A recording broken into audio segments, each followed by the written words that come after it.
Hi, this is Timco Travels and today we are in Cornwall!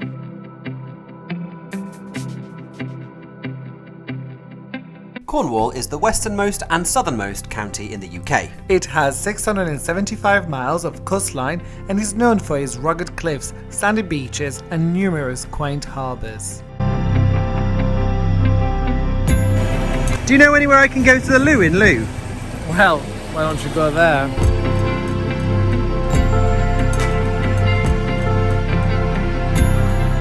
When most people think of Cornwall, they think about the picturesque seaside towns filled with fishermen's cottages, crowded into inlets that are cut into its stunning coast. Our favourite was Mevagissey. But one thing that we really noticed was that although these are definitely tourist attractions, these towns are still very much working ports. Cornwall is a centre of the British fishing industry with easy access to the Atlantic and the Channel, and it's as active today as it was 100 years ago, with numerous brightly painted trawlers sailing in and out of these docks. But its maritime tradition also extends to tall ships, with the county known historically with its association with both piracy and smuggling. Ahoy there! Shivery timbers, raise the long sail and lower the anchor! Ho ho ho and a bottle of grog!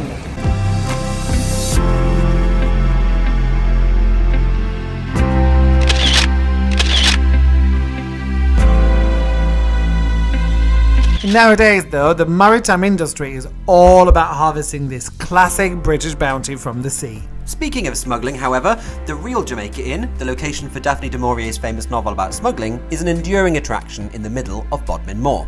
With so many little inlets and coves, the rocky Cornish coast was practically uninhabited before the 20th century, so it was the perfect location to smuggle in tea, brandy, rum and tobacco without declaring it to the authorities. Cornwall used to be so cut off from the rest of Britain that it even has its own language, which is a Celtic language similar to Welsh.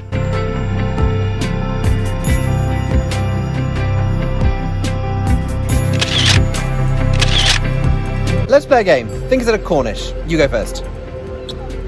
Pasties. Agatha Christie. Clotted cream. Cornish Yarg, the cheese. Camilla. Duchess of Cornwall, yes. Daphne du Maurier and Jamaica Inn. I am lost. Poldark! I win!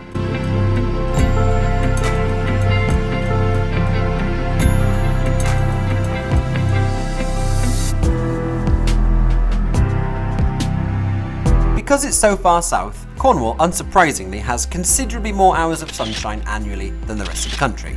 This makes it the perfect location for some of the most ambitious and striking gardens in the country. As well as the Gardens of Country houses, there's the world-famous Eden project, which was closed due to COVID restrictions when revisited, and the Lost Gardens of Heligan. A garden that had been left to overgrow after the First World War, it was restored to its former glory in the 1990s. Now it is an impressive botanical delight and one of Cornwall's biggest tourist attractions.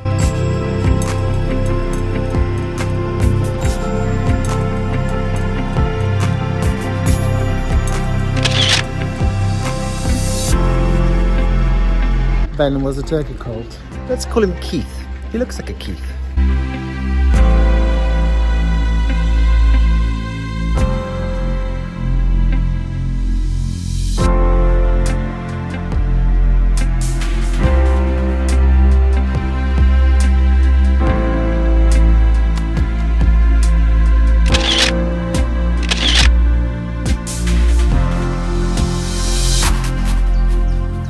Do you love it? Love it. Cornwall is also famous for its association with the legend of King Arthur. Tintagel is a castle on a small rocky outcrop on the north coast. Surrounded by sea, the castle was considered impregnable, and a castle has existed there in some form since Roman times. The remains we see today are from the 13th century, but there is evidence that there was indeed a castle there in the 5th century, when King Arthur was said to have been conceived within its walls. Of course, the historical evidence that Arthur existed at all is sketchy at best.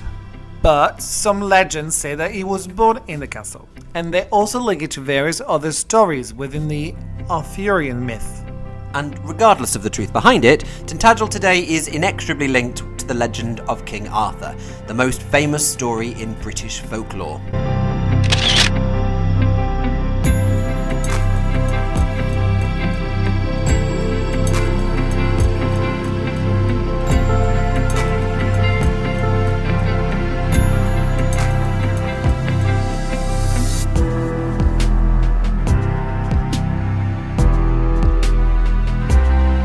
Down on the beach below, you can go into Merlin's cave, where the wizard supposedly transformed Arthur's father's appearance to trick his mother into sleeping with him. Which, now you think about it, is pretty dodgy territory, morally speaking. This is a traditional Cornish pasty. Looks good.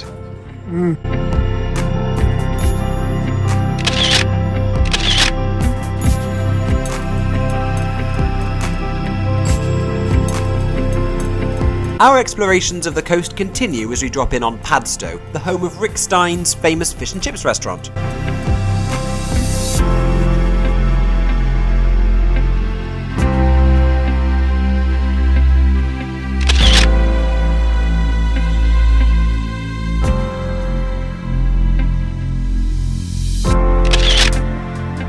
Newquay is next on our list, and, well, the less said about Newquay, the better.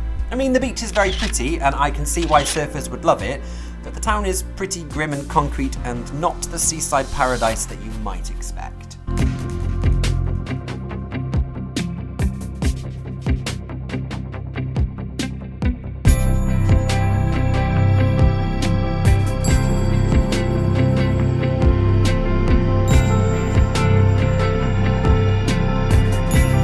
The Jewel of Cornwall is undoubtedly St Michael's Mount. A castle and abbey situated at the top of a tidal island, accessed only on foot at low tide across its causeway, this bears more than just a slight resemblance to another spot we have visited.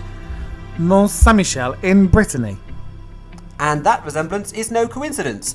The French structure was built by the Benedictine Order of Monks in the 8th century, and then the English King Edward the Confessor gave the order this island in the 11th century, with the intention of creating a carbon copy of the French holy site. Subsequently, an abbey was built at its summit and dedicated to St Michael.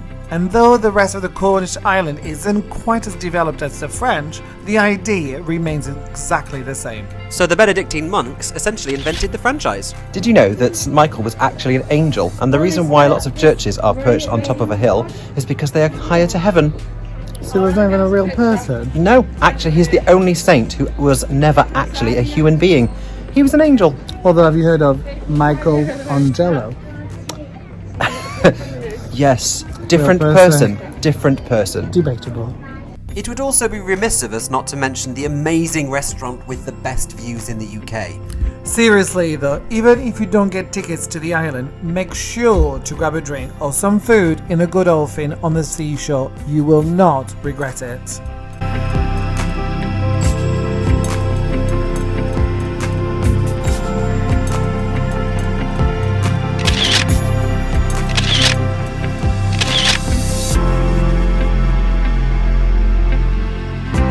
Of course, with so much coastline, there are some pretty spectacular beaches in Cornwall. Our favourite was Kynance Cove, down on the Lizard Peninsula.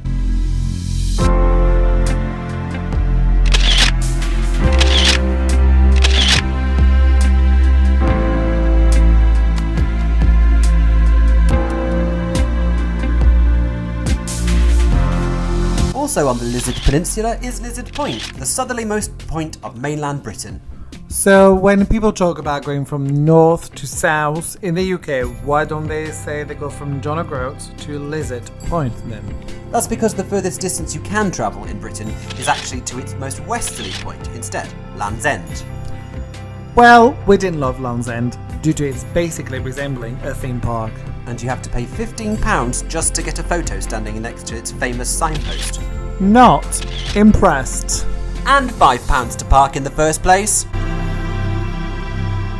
Cornwall is also home to a UNESCO World Heritage Site, which includes various mining landscapes across the county. Though these tin and copper mines have recently become famously associated with Poldark and his rippling torso, the most famous of these is the Bottalack Mine, mere miles from Land's End. With the ruins of these 17th century structures clinging precariously to the cliffs, these are the remnants of the time when Cornwall produced 2/3 of the entire world's tin. Though these mines are now all closed, they were at their peak in the early 1800s, before closing for good in the 20th century.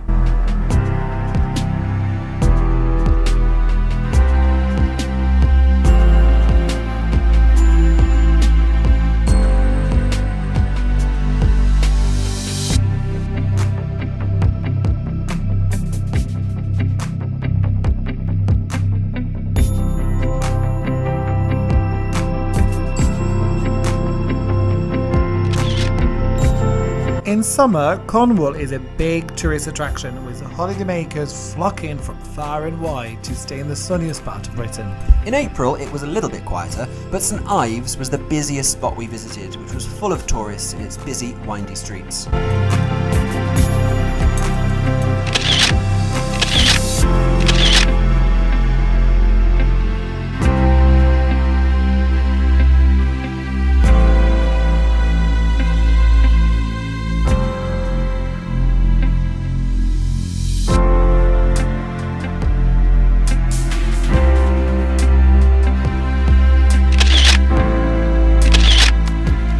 The last stop on our tour is the Minak Theatre, which is a beautiful open-air auditorium perched on the edge of a cliff. Located in the village of Porthcurno, its striking location is world-renowned and has become one of the most famous theatres in the world. Resembling a Greek amphitheatre, it was actually built in stages throughout the 20th century by Rowena Cade, a woman who offered her cliffside garden as a location for a performance of Shakespeare's The Tempest by the local amateur dramatics group. It captured their imagination, and Rowena decided to build a permanent structure there. Now you can see the names of many of the plays performed there carved into the tiered stone seating. As a drama teacher and a theatre enthusiast, I am living my Greek theatre fantasy. This is just amazing. Despite being the sunniest spot in Britain, the Minak is only able to function from May until September due to the tendencies of the British weather. But it's open year-round for visitors to have a look around.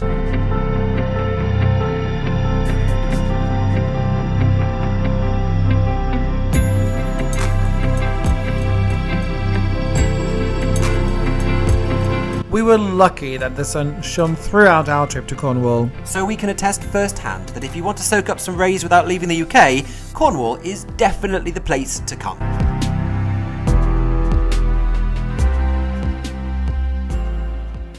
Thanks for watching. Be sure to like, share and subscribe, but most importantly, subscribe. And follow us on Instagram at TeamQuadTravels, where you can see all of my amazing photographs. Yes, Jeremy, we are perfectly aware of the fact that all of the photographs are yours. But make sure that you tune in next time to find out where in the world we end up next. Until next time, folks. See ya. Bye! And don't forget to subscribe. Bye!